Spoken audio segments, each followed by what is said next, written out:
깊이 가다는 경제 콘텐츠 3프로TV 오늘 아침 라이브 3월 26일 화요일 순서 시작하겠습니다. 반갑습니다. 정프로고요. 요즘에 이제 총선이 한 2주 정도 남았죠. 그러다 보니까 여러 공약들이 나와서 아주 행복합니다. 저는 조만간 우리 집에서 5명이니까 한 125만 원을 받거나 아니면 애가 셋이니까 대학 등록금이 완전 무료가 될 가능성이 어느 쪽이 잡든 하여튼 잘 될 것 같습니다. 이렇게 여러 공약들이 여러분을 유혹할 때 항상 우리 정신 바짝 차리고 어떤 사람들이 더 여러분께 좋은 또 정치를 할지 좋은 나라를 만드는 데 도움이 될지 잘 선택하시기 바라겠습니다. 자, 오늘 3월 26일 화요일 순서 잠깐 소개해드리고 바로 시작을 하도록 하죠. 먼저 잠시 후에 우리 권순우 취재팀장과 함께 뉴스 저희가 살펴보도록 하고요. 박병창 이사님 오셔서 여러분의 투자에 좀 도움이 될 만한 오늘 시장에 대한 이야기 또 여러 이슈들도 함께 점검을 해드리겠습니다. 자, 그리고 오늘 서강대학교 이욱연 교수와 함께 중국의 화웨이 요즘 무섭게 또 다시 치고 올라오고 있는 것 같은데요. 관련된 여러 이야기들 함께 나눠보도록 하죠. 자, 그러면 저희 바로 뉴스부터 한번 체크를 해보도록 하겠습니다.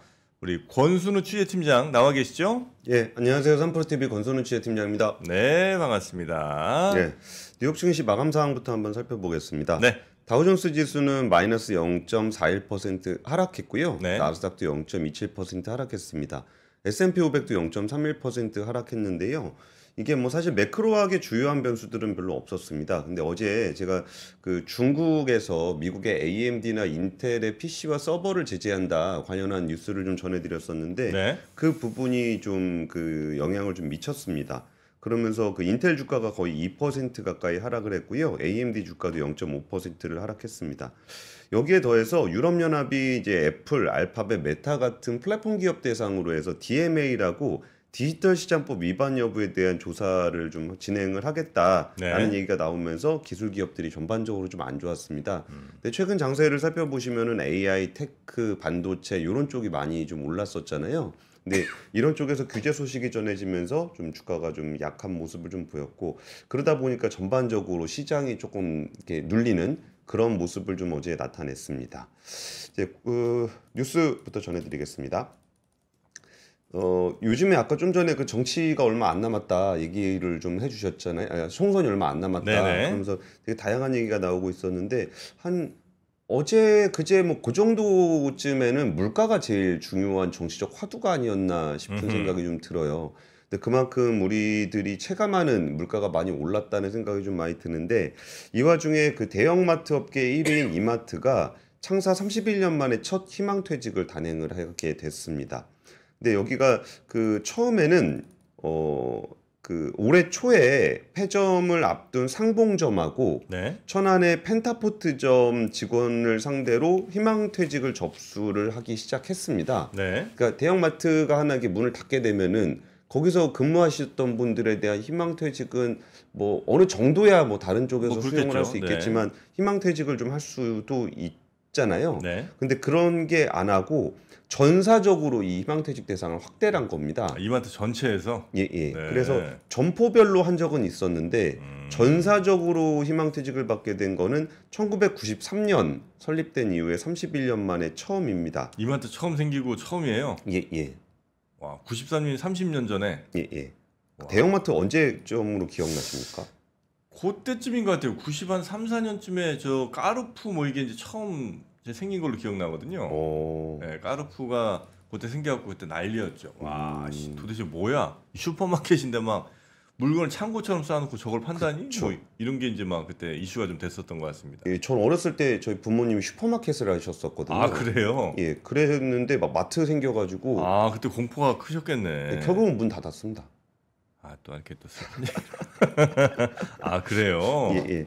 그래서 이게 진짜 마트의 전성시대가 끝난 것인가라는 생각도 좀 들고 특별퇴직금으로 월급여 24개월치와 2,500만 원의 생활지원금 직급별 한 3천만 원까지 전직지원금을 제시를 했습니다.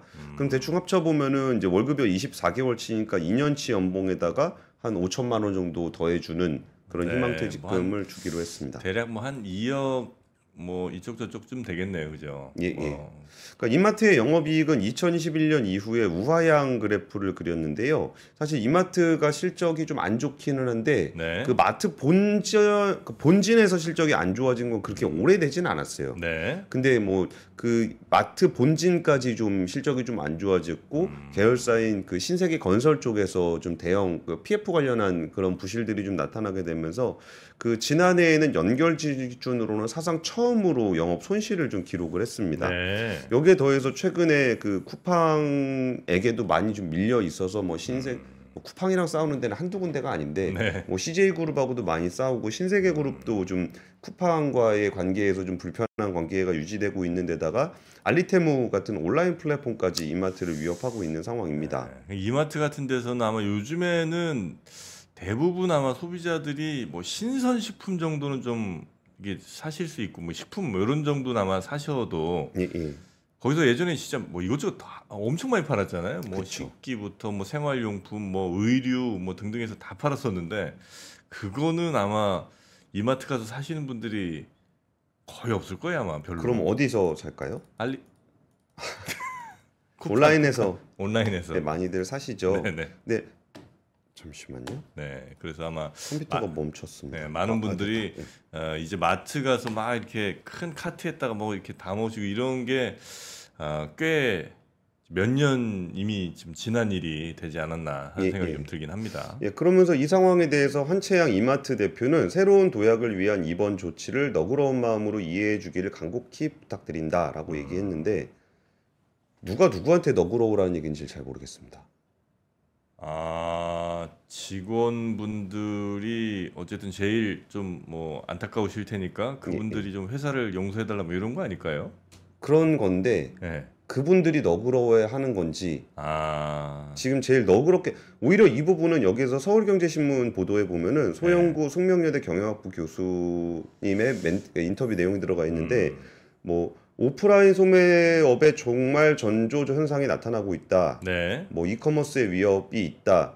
뭐 미국 월마트처럼 온오프라인을 통합한 옴니 채널을 했어야 하는데 국내 업체들은 온라인 사업에 제대로 하지 못했다라고 지적을 했습니다. 근데 사실 그 지금 진짜 마트의 종말 시대를 얘기를 하기에는 코스트코라든지 월마트라든지 물론 거기 내수 시장이 크니까 좀 차이가 있다라고 할 수 있겠지만 네. 정말 그 우리나라 그 마트들이 그냥 필연적인 종말로 갖고 있는지에 대해서 생각해 보면은 그러네. 이마트는 사실 여기서 온오프라인을 통합한 옴니 채널을 했어야 하는데 그걸 온라인 사업을 제대로 하지 못했다라고 하는 지적에서는 제대로 하지 못한 겁니다. 할 수 있는 기회가 없었던 게 아니에요. 근데 요즘에도 그 어플리케이션을 이제 쿠팡이나 알리를 써보시면은 그 잘 못 느끼실 텐데 뭐 롯데온이라든지 이마트 채널에 쓰다 보면은 채널별로 가격이 다 다르고 상품이 다 달라요. 아, 맞아. 그 이마트몰 같은 데 이렇게 들어가면 하여튼 뭐 워낙 이제 유통 채널이 많다 보니까 그런지 몰라도 예, 각 뭐 이마트몰, 신세계 어쩌고 있고 한 여러 개 탭이 있어요. 예, 예. 그 각자 들어가서 찾아보는 것도 좀 제품도 다르고 예, 가격도 다르고 번거롭고. 프로모션도 다르고 사실 이마트 같은 데가 어쩌면 각 지역별로 물류센터가 다 있는 거라 예, 예.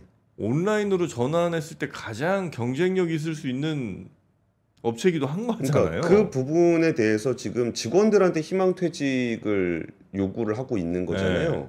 그러면서 좀 너그럽게 받아들여라라고 하는데 이게 누가 누구한테 너그럽게 받아들이라고 그러니까. 하는지가 좀 애매한 측면이 분명히 있는 것 같습니다. 이거 이 트레이더스인가 그것도 이마트 쪽에서 하는 거 아니에요? 그 트레이더스라든지 뭐 노브랜드라든지 그런 데는 노브랜드도 괜찮게 잘 됐어요. 네. 근데 뭐 그거 외에 온라인을 안 했던 게 아니잖아요. 그러니까 온라인을 하면서 실패했던 경영 실패에 대한 부분들에 대해서도 어느 정도는 좀 이렇게 언급이 좀 있어야 되지 않을까 싶은 생각이 좀 들고요. 예. 그리고 그러니까 그런 커머스라고 해서 잘 됐냐 모두 잘 됐냐라고 한다면은 커머스 업체인 11번가도 이제 지난해 말에 이어서 두 번째 희망퇴직을 좀 받았습니다. 네. 그러면 여기서 오프라인이 좀 잘 되라는 잘 안 되냐에 있어서는 그 매일경제 보도가 있었는데 요 앞에 있는 더현대 얘기를 좀 사례로 좀 들었어요. 아, 더현대. 네, 더현대도 사실 객단가가 그렇게 높은 지점은 아닙니다. 여의도 더현대요? 예, 예. 아, 유동 그래요? 인구는 굉장히 많은데 네. 사실 그 여기 MZ 세대 분들 굉장히 많이들 왔다 갔다 하시잖아요. 아 1인당 사가는 금액 자체가 예, 그렇게 크진 않은데 아 그래요. 일단 유동 인구가 굉장히 많았던 유동 거는 인구 이제 많죠. 팝업 스토어 같은 굉장히 트렌디한 그런 것들을 좀 많이 하잖아요. 체험형 소비라든지. 네네네네. 그러면 여기서 지금 요즘 정치권에서 약간 처음에 왜 물가 얘기를 좀 드렸냐면은 물가 얘기에 있어서 지금 가장 얘기 많이 나오는 게 사과 가격 얘기잖아요. 네. 근데 사과 가격과 관련해서는 제가 지난번 아콘 채널에서 좀 상세하게 좀 설명을 드린 적이 있었는데 작년 3월에 사과꽃이 냉해를 입었어요. 그리고 여름에는 장마가 심한 데다 전염병이 돌았습니다. 네. 그리고 수확철에는 우박을 맞았어요. 그러니까 사과꽃이 냉해를 맞으면 아예 씨가 없어지는 거고 네네네. 그나마 좀 자라고 있을 때는 병 걸렸고 그럼 이렇게 많이 줄어들어 있었는데 열매가 맺은 데다 우박이 때려버리니까 그러니까 사과 가격이 거의 공급량의 30%가 감소한 상황에서 이거를 물가를 잡기는 쉽지 않습니다. 그러니까 농산물이라는 건 원래 좀 그런 성격들이 좀 있어요. 네. 뭐 특정하게 이제 공급에 있어서의 그 공급의 변동성, 그러니까 공급의 유연성이 별로 없기 때문에 농산물 같은 경우에 특정 작물이 굉장히 큰 타격을 입게 될 수가 있는데 그런 경우에 이거를 또 조절해 주는 것들은 사과 너무 비싸면 배 먹으면 되고 배 너무 많이 비싸면 망고 먹으면 되고 이런 것들이 대체제가 있잖아요. 네. 그러면 이런 것들을 좀 잘 대응해 줄 수 있는 데가 또 유통업체입니다. 그럼 유통업체들이 이번에 그러니까 진짜 유통업체들 요새 계속 오픈런 나고 있거든요. 뭐 롯데마트는 사과를 냈고 홈플러스는 대파, 이마트는 망고, 민물장어 이런 거 하면서 오픈런이 계속적으로 이어지고 있어요. 네. 그러면 지금 물가가 굉장히 높은 상황이고 올해는 우리 그 국민들이 되게 힘든 상황이 될 거예요. 경제 성장률은 높은데 수출을 중심으로 되고 있기 때문에 네. 내수가 별로 안 좋은 상황에서 여행 정도가 조금 좀 좋은 전망들이 있지 나머지 내수에서는 그렇게 좋은 전망들이 없어요.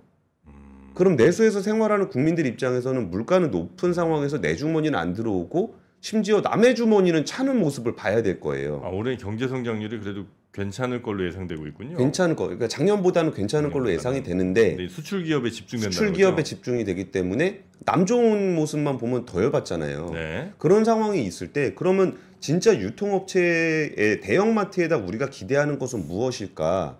그러면은 이 소비, 그러니까 공급과 생산의 어떤 그 균형을 맞추는 게 또 유통업체 주요 일이거든요. 그럼 뭐 진짜 삐까뻔쩍한 뭐 대단한 서비스, 뭐 약간 좀 비아냥거리자면 이건 비아냥입니다. 네. 그러니까 삐에로 쇼핑 같이 화려한 그런 거보다 이마트에서 정말 초저가를 이어갈 수 있는 그런 진짜 유통 본질의 경쟁력에 대한 부분들이 오프라인이 가질 수 있는 최대 강점 아닐까. 그리고 실제로 미국에 있는 코스트코라든지 이런 데들도 다른 거보다는 진짜 대형마트가 가지고 있는 그 최저가라는 강점을 네. 계속적으로 강화를 좀 하고 있거든요. 우리나라 코스트코도 꽤 장사 잘 되죠, 그죠? 잘 되죠. 네. 그래서 그러니까 진짜 이렇게 다른 어떤 화려한 부분들만을 추구할 것이 아니라 이럴 때일수록 오히려 본질에 집중하는 모습 그리고 오프라인으로 사람을 나오게 만드는 힘 그런 부분들에 좀 더 집중하는 게 그 기업에게도 유리하고 네, 국민들에게도 국민들에게도 좀 유통업체들이 해줄 수 있는 역할이지 않겠느냐. 네. 물론 여기서 또 이렇게 오픈런 하고 있는 이 최저가 만들었었던 계기가 물론 정치의 영향을 안 받을 수는 없겠지만 지금 한참 정치권에서 유통 얘기가 물가 얘기가 나오니까 요 시즌에 좀 집중적으로 이렇게 좀 됐었거든요. 네. 그러면은 그런 것들을 1년 내내 잘 해줄 수 있다면 뭐 예전에 킹크랩 같은 거 네. 그것도 오픈런 했었잖아요. 아, 그랬죠. 네. 그때 킹크랩이 거의 5만 원대, 6만 원대 나왔어요. 킬로그램당. 예. 아, 맞아. 그거 살려고 그래서 이마트 뭐 엄청 간다 뭐 이런 얘기가 좀 지금 11만 원, 12만 원 하거든요. 킬로그램에 예, 예. 그렇게 많이 올랐어요? 예, 원래 그 정도 가격이 돼요. 아, 그래요? 예, 근데 그 당시에 이제 그 물류 문제, 유통 문제 때문에 그렇게 가격이 떨어진 건데, 그러니까 유통업체는 그런 역할을 할 수 있는 겁니다. 이렇게 품목들을 쭉 깔아놓고 보다가, 이쪽에서 공급이 좀 과잉이야. 그러면 이거를 제일 싸게 팔 수 있겠어. 그럼 소비자들 앞에다 딱 갖다 놓고서 여러분 지금은 이거 드시는 게 제일 좋습니다. 네네. 라고 또 제시를 해주는 게 또 유통업체의 역할이거든요.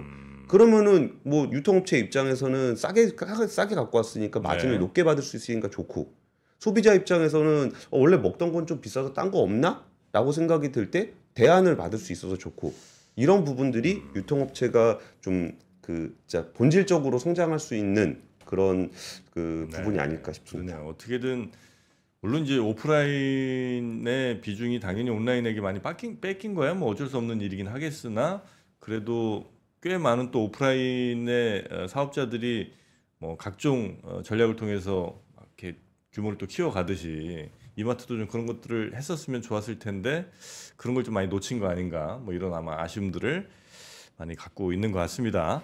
여튼 전사적으로 희망퇴직을 지금 받고 있다. 이마트 처음 창사 이래 처음으로 이런 일이 벌어지고 있다는 소식 첫 번째 뉴스로 전해드렸고요. 11번가도 11번가도. 네, 11번가도 원래 매각하려 그러다 잘 안 돼가지고 네. 좀 요즘에 유통 쪽이 좀 대체적으로 좀 힘든 것 같습니다. 네. 두 번째 뉴스도 가보겠습니다. 두 번째 뉴스는 수도권 공화국 심화 첨단 제조업 몰리고 MZ세대 몰리고라는 제목으로 뽑아봤는데요.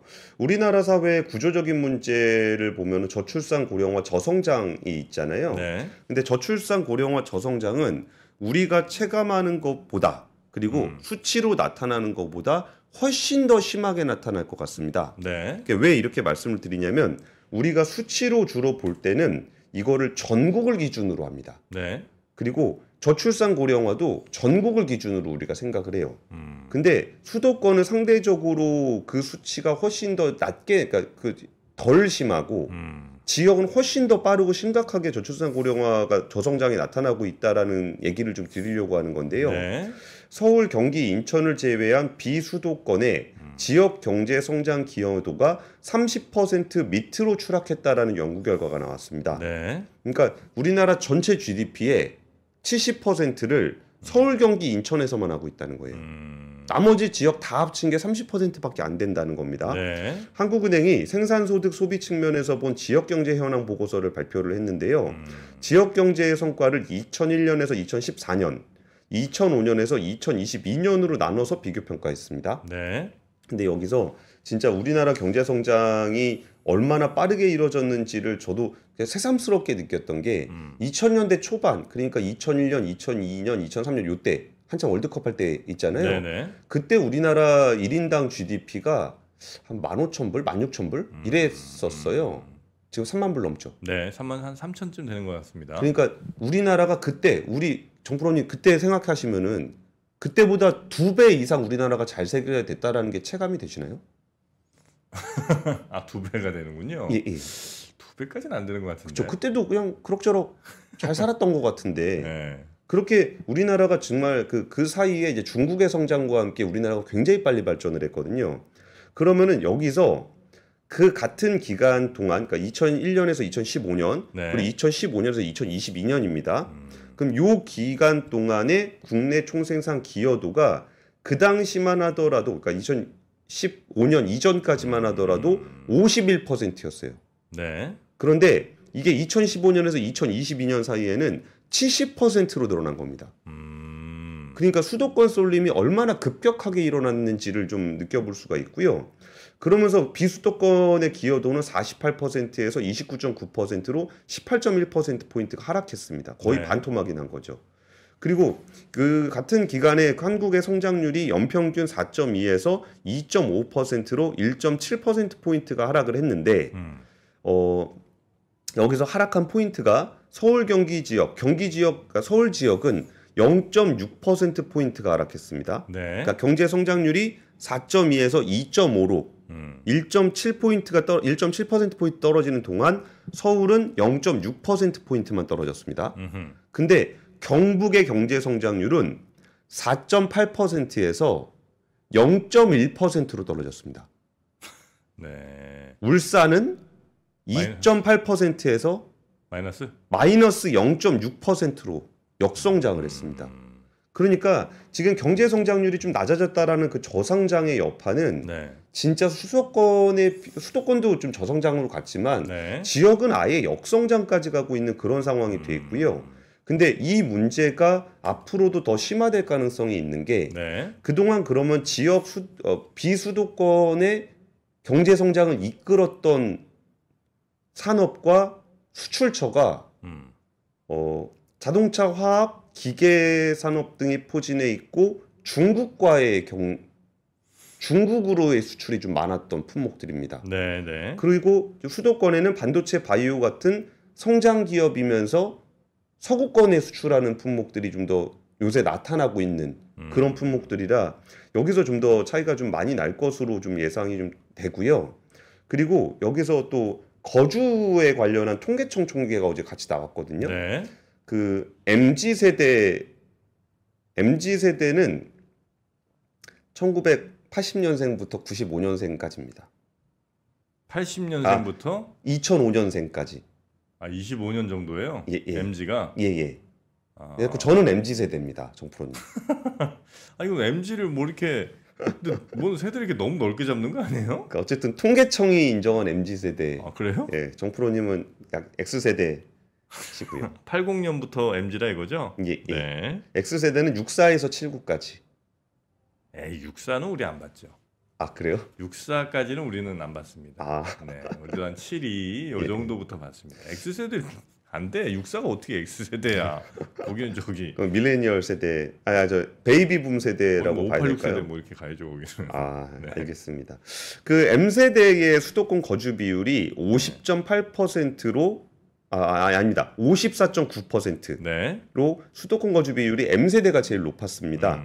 그리고 G 세대가 50.2%로 두 번째였는데요. G 세대의 수도권 거주 비중이 M 세대보다 좀 낮죠. 그럼 이거를 왜 그러냐라고 봤을 때는 오히려 G 세대가 학업이나 취업을 위해서 수도권으로 더 올 가능성이 높다고 봐야 되겠죠. 네. 앞으로. 그러면 그 M 세대와 G 세대가 다 수도권, 젊은 세대가 수도권에 살고 있다라는 얘기는 이 지역에서는 저출산 고령화의 여파를 훨씬 더 세게 맞아야 될 거라는 거예요. 뭐 그렇겠죠. 예. 그럴 것 같아요. 네. 예, 그런 거 생각해 보면은 진짜 뭐 서울에 있는 뭐 초등학교가 어쩌고 저쩌고, 유치원이 어쩌고 저쩌고, 뭐 소아과가 어쩌고 저쩌고, 뭐 양로원이 어쩌고 저쩌고 이런 얘기 하는 게 네. 되게 배부른 소리일 가능성이 높아요. 그러면은 지역 경제에서는 인구적으로 보나 산업구조적으로 보나 네. 우리나라 전체가 느끼고 있는 저출산 고령화보다 이 지역에서 느끼는 그 구조적인 문제가 훨씬 더 클 지역 거다라는 소멸 뭐 이런 말씀을 좀 것들의 드리겠습니다. 문제 크다 이거죠. 예, 예. 네. 언제 한번 근데 이거는 시간을 내서 한번 집중적으로 한번 토론해 볼 만한 문제인 것 같기는 해요. 이 국토 균형 발전이나 이런 것들이 우리가 당연히 이제 너무나 좋은 것이라고들 말 자체가 이제 좋아 보이기도 하고, 또 과연 그게 가능한 건지, 혹은 뭐 그렇게 하는 게 정말 우리 모두에게 좋은 일인지는 뭐 좀 저는 한번 토론해 볼 만한 여지가 좀 있는 거 아닌가. 예, 그게 뭐 사실 국토균형 발전이 답이 아닐지언정 네. 그러면 우리는 어떤 미래를 그리면서 그러니까 꾸려 가야 될 것인가에 대해서는 좀 고민이 필요할 것 같습니다. 네네. 자, 그렇게 두 번째 뉴스도 전해드렸고요. 자, 이제 세 번째 뉴스도 예, 가보겠습니다. 세 번째 뉴스는 그 밸류업 기대되는 생보사가 작년 수익이 무려 45%가 늘어나서 사상 최대치를 기록했다. 아, 그래요? 보험사들이 예. 되게 체감 안 되는 뉴스인 것 같아서 좀 가지고 왔습니다. 보험사라고 하면 우리가 일반적으로 되게 저성장 산업으로 좀 인식을 좀 하고 있는데 물론 여기에 회계 기준이 바뀐 것이 주요한 영향을 좀 미쳤습니다. 그 자산 IFRS 17이 도입이 됐는데 이게 자산이 줄어든 것보다 부채가 훨씬 더 많이 줄어들어 가지고 네. 여기에 이제 순이익이 좀 증가하는 모습이 좀 나타나기는 했어요. 근데 제가 이거 뭐 자세하게 설명드리려고 그랬던 건 아닌데 이 보험사 같은 데들에는 왜 그렇게 손이 안 갈까? 이렇게 실적이 많이 나오는데 주가적인 측면에서 예. 그리고 정프로님도 보험주에는 전혀 관심 없지 않으세요? 아니, 그러니까 일단 저는 금융주 자체에 관심이 없는데 예. 보험은 이래서 제가 안 들어간 것 같아요. 제가 안 들어간 아이디어? 하여튼 제가 안 들어간 그 지점은 뭐냐면, 보험사들이 만약에 이익을 내, 예. 그러면 보험료율 깎으라고 난리들이 나니까 이익을 줄여야 돼. 예. 손해 보면 그 다음에 이제 겨우 보험료 올릴 수 있어. 이런 상황이면 굳이 그렇게 거기에 막 쫙쫙쫙 올라갈 것 같은 그런 느낌이 전혀 안 들거든요. 그렇죠. 예, 그래서 저는 안 들어갑니다. 그러니까 약간 그 관치금융이다.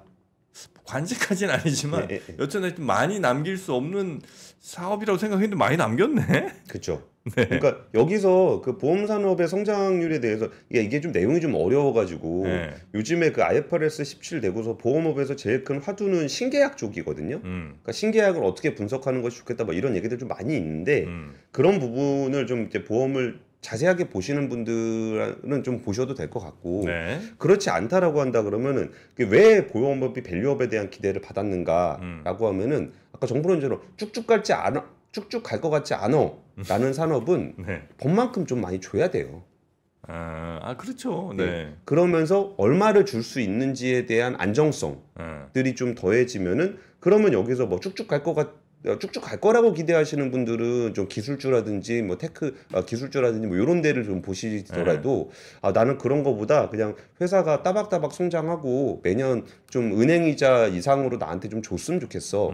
뭐 은행이자 그러니까 안정성은 좀 떨어지지만 은행이자만큼은 기대할 수 있었으면 좋겠어. 라는 분들이 또 선택할 수 있는 업종이기도 하잖아요. 네. 그래서 이번에 밸류 프로그램들이 좀 나오면서 그 기업들이서 이런 거 많이 보여줬으면 좋겠어요. 보험사들도 그러니까 지금 신계약 관련한 얘기할 때 이거 되게 어렵거든요. 뭐 네네. CSM이 어쩌고저쩌고 IFRS 17 어쩌고저쩌고 이거 좀 어려운데 이런 부분에 대해서도 좀 보험사들이 주주 투자자들한테 보험업은 지금 이게 제일 중요한 화두예요. 이런 것들이 잘함으로써 이렇게 성장을 이끌어낼 거예요. 네. 그리고 이런 부분들에서 번 돈이 있으면 우리는 주주들한테 이만큼을 돌려드릴 거예요. 이런 내용들을 밸류 프로그램을 통해서 많이 좀 알려줬으면 좋겠어요. 네. 그러니까 우리 기업은 이런 일을 하고 있고요. 이런 일을 하면서 성장을 해 나갈 거예요. 그리고 여기에 영향을 가장 많이 받았고 네. 여기서 번 돈은 이렇게 나눠드릴게요. 이런 거를 주주들한테 알려주는 게 첫 번째가 아닐까. 그러니까 진짜 뭐 기사 보면서 기사 보면 나오는 얘기가 맨날 보험료 내려라 그런 것 때문에 정프로님이 그렇게 느끼시는 것 같아서 뭐 실제로 그렇기도 하고요. 네. 그래서 보험사들은 주로 뭘로 돈 버나? 돈 버는 제일 큰 게 보험료 받아서 예.